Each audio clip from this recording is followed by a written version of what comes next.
Hello, I'm Elton Robinson with your November 10th grain and oilseed update.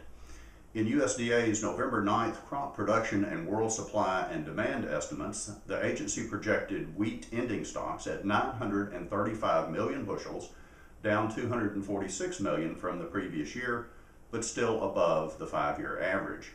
Global wheat production was raised 800,000 tons. World exports are projected 600,000 tons higher. Australia's exports were lowered 500,000 tons. Ending stocks for wheat were lowered 600,000 tons, but are still record large. U.S. corn production is forecast at 14.58 billion bushels, up 298 million from last month on record high yield. Forecast feed and residual use was raised 75 million bushels, and exports were raised 75 million bushels, reflecting expectations of improved U.S. competitiveness.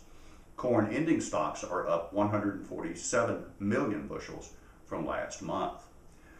USDA reduced the projected size of the U.S. rice crop by 200,000 hundredweight to 178.4 million on lower forecast yield. This is a 20% reduction from last year and would be the lowest U.S. rice production since 1996-97. Projected U.S. rice exports were reduced by 2 million hundredweight to 104 million, down 1 million each for both long and medium and short grain rice. Projected 2017-18 rice ending stocks were increased 2.1 million hundredweight to 29.9 million, still the lowest all rice ending stocks since 2007-2008. World ending stocks were lowered this month to 138.9 million tons, but that is still the highest level since 2000-2001. U.S. soybean production is forecast at 4.425 billion bushels, down 5 million due to lower yield. Soybean ending stocks are projected at 425 million bushels. The following weekly export summary is based on reports from exporters for the period October 27th through November the 2nd. Wheat exports of 298,000 metric tons were down 21% from the previous week, but up 5% from the prior 4-week average.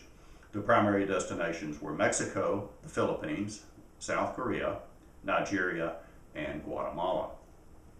Corn exports of 489,800 metric tons went primarily to Mexico, Colombia, Japan, Honduras, and Peru.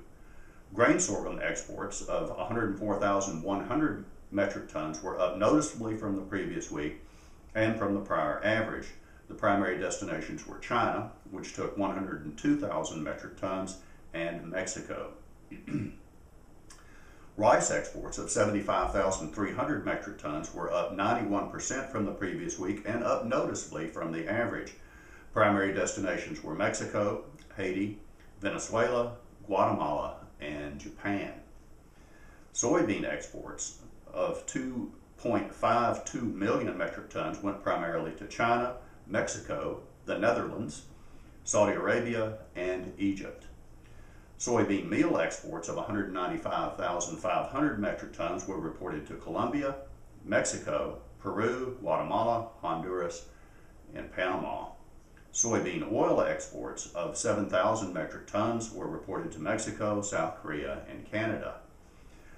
Beef exports of 14,900 metric tons were down 16% from the previous week and 7% from the prior 4-week average. Primary destinations were Japan, South Korea, Hong Kong, Mexico, and Canada. Pork exports of 23,200 metric tons were down 2% from the previous week, but up 4% from the average.